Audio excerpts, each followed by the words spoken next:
जुहार जे माँ समले केन्ता अछन आपण मैंने मुई रिंकी पंडा स्वागत करछे गोटे नुआ वीडियो रे। आज मुई बनाबार के जाऊे पनीर भुजिया।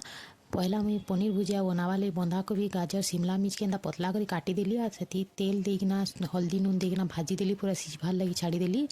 आउे इे पनीर अनाला पनीर के आपन गाजर कुर्ला भी कुरी भी पारबे हाथे सफ्ट पनीर थिले हाथे भी भांगी जीवा। आउे मुझे से प्याज धनिया पतर कच्चा मिर्चा अदा के आपन कुरी भी पारबे काटी भी पारबे सबू काटिदेली। आउ इटा सिझीगला तारू मुझे से पहला तेल देना प्याज देली धनिया पतर कच्चा मिर्चा अदा के देना भाजी देली। आटिके धनिया पतर रखीचे पछेका देमी आपन पछे भी दे पारबे।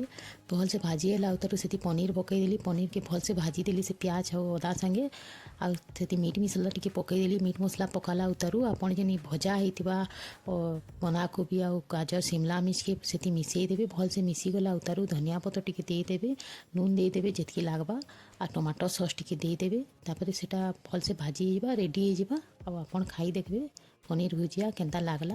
आईटा जेन माने नॉनवेज नाई खान ताकर लगी तो पूरा अंडा भुजिया संगे समान है पूरा। आपण मैंने थरे बनईकिना देखबे केन्ता लागला कमेंट करिकिना कहबे। आ जदि मोर वीडियोटा भल लागला बेले लाइक शेयर कमेंट करबे। आ फिर देखा नेक्स्ट वीडियो रे।